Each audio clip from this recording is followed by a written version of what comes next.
Yo, what is good, YouTube? Krishan checking back in with another video. In the first update of the day, you guys are looking at the most recent updates of Nick Walker, who seems to be keeping his waist pretty tight going into this year's Olympia. And I guess these updates were in response to Big Rami's big update yesterday. But once again, if you guys haven't seen Dennis James' last podcast, go check that out. We're probably going to be referencing that for a while.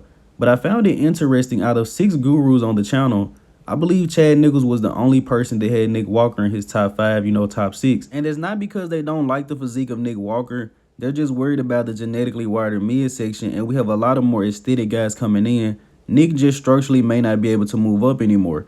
Think about it, guys. William Bonac and Hottie Chupin are considered to be blocky bodybuilders, but once you put Hottie next to Nick, Hottie looks aesthetic. Now, with all that being said, I do believe it's possible for Nick Walker to still move up in placings this year, but I just want to let you guys know what the gurus thought of it. Dennis James, Milo Sarchev, Chris Cormier, George Farrah, Chad Nichols. Now, I also did want to touch on Nick Walker and this podcast issue. Honestly, it's too much drama in the world of bodybuilding as a whole, but this is going to be my last time touching on this because I just seen Trigilli make a video. Now, about this Nick Walker and Hostile situation, when Nick started working with Hostile last year, I was a little bit unsure about the situation because Fouad Abiad's character had been in question. If you guys don't remember, Fouad actually striked Nick Trigilli's channel. I almost got it took down, and I made a video on that topic. And the fact that Trigilli and Fouad discussed this, that never really sat right with me because these two guys hate each other. So people are saying Nick Walker didn't want to do this, he didn't want to do that. He didn't want to get his own signature series line. He doesn't even want to do the podcast. What I'm saying is Nick Walker doesn't mind doing any of those things. He just doesn't want to do them for Fouad Abiad or Hostile. When Nick Walker was with Raw and Revive, I seen him at plenty meet and greets with Chris Bumstead, seen him at Aries Nutrition numerous times. So in my personal opinion, Nick doesn't mind doing anything. He just doesn't want to do it for Hostile. I may lose some subscribers off of that, but I just had to be completely honest with this situation. I'm going to side with Nick Walker. And in the next update of the day, you guys are looking at the most recent updates of Hunter Labrada. And it seems like Hunter is finally hitting an overhead ab shot. I don't know why he didn't hit it like this before. This shot actually looks pretty good. But Hunter could definitely still use a little bit more depth in the abs. And it seems like Ben Chow is showing Hunter Labrada how to do a back double bicep. Interesting to say the least. But let's take a look at Hunter's back. What are we, about 9 weeks out from this year's Olympia? Actually looking pretty good. It's pretty comparable to the back of Big Ramy. A lot of people knock Hunter Labrada for the higher lats.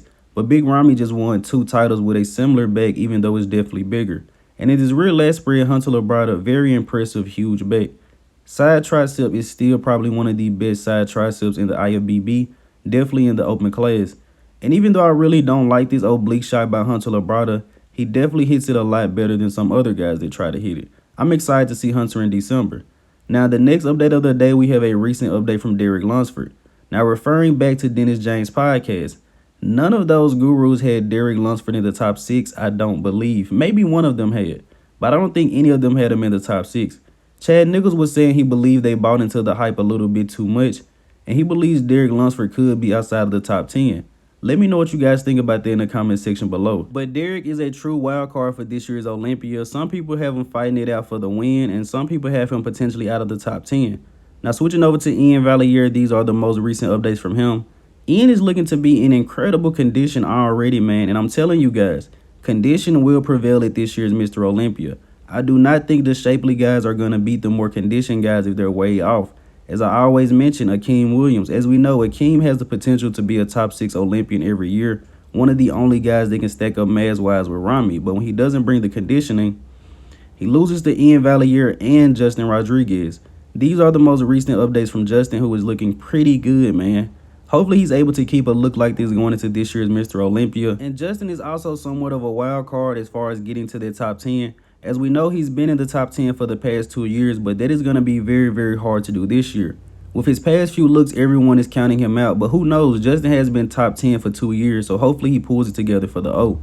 Now, switching over to Antoine Vaillant, these are the most recent updates of him, and Antoine is looking massive right now. It is going to be so hard to make a prediction list for this year's Olympia. We all know it's going to be a battle within the top 6, but it's going to be a dogfight for 7 to 15. You could probably almost put those names in a hat and, draw them out. And remember, Antoine did push Iain in Vancouver, so does that make Antoine a serious threat for placing top 10 at this year's Olympia? Now, switching over to Hassan Mostafa, these are the most recent updates from him, and it's very possible that wherever they land, Hassan and Antoine could be side by side fighting it out. You guys let me know in the comment section below, where would these guys fight it out at? For 10th place, 12th place, who knows? And it's crazy to think because Antoine and Hassan are guys that can come in and pretty much win almost any pro show. Almost. But at the Mr. Olympia, I'm pretty sure most people have them in a third call out. Now switching over to Akim Williams, he posted this up on his story recently. And we honestly don't know if this is recent or not, but I assume it is. I think everyone is just sending response updates to Big Ramy. But Akim is looking incredible right now. And when we're talking about predictions for this year's Mr. Olympia, honestly, Akim's name gets left out of the conversation a lot. But I think he will be very comparable with Hunter Labrada. Both of them have great arms, great quads, also have those higher inserted lets. I think there will be a good battle, and we do have to watch out for Akim Williams. If he comes in condition, he's very dangerous. Now switching over to 212, we have recent updates from Lucas Coelho, and it seems like everyone is getting in great condition early this year, man. I'm telling you guys, condition is going to prevail over shape at this year's Olympia. But I'm excited to see Lucas. The 212, outside of the top 3, is going to be very, very hard. Same as I said with Open, you could almost put the names in the hat and draw. But I'm excited for this division, and hopefully more people start covering 212, man. I really like the shorter, more conditioned guys. Now switching over to Classic Physique, these are the latest updates of Michael Daboul, who will be competing in this weekend's Dubai Pro. And I honestly think that if the Classic Physique weight limit was boosted, Michael will look a lot better. We seen a comparison in the last video how he looks a little bit above the stage weight. So I may start pushing out videos strictly on about upping the Classic Physique weight cap because that is something we need to happen ASAP. Also, we need to stop these guys from having to hide in at every single show. Now switching over to Fabian Mayr, these are the latest update from him. And this guy's side leg is massive, man. Reminds me of Jamie the Giant. Actually, if any of you guys know, let me know in the comment section below. How tall is Fabian? Has to be at least 6'4", 6'5". But as I mentioned, as far as new guys hopping into their top 5, I believe it's a very high possibility that Fabian Mayr could be in that top call out, with Urs Kalasinski and Ramon Dino. Now, I did want to touch on Chen Kang. This is him prior to the Vancouver Pro. Chen hasn't been putting out any updates, but this guy is a serious threat in the Classic Physique division. Hopefully, he doesn't have any trouble getting a visa and getting to this year's Olympia. But I'd just like to remind you guys about Classic Physique guys or 212 guys no one's really talking about, and these guys could really do some serious damage. Now, switching over to men's physique, we have a recent update from Jeremy Buendia. Jeremy is confirmed to be coming back to next year's Mr. Olympia to fight for his 5th men's physique title.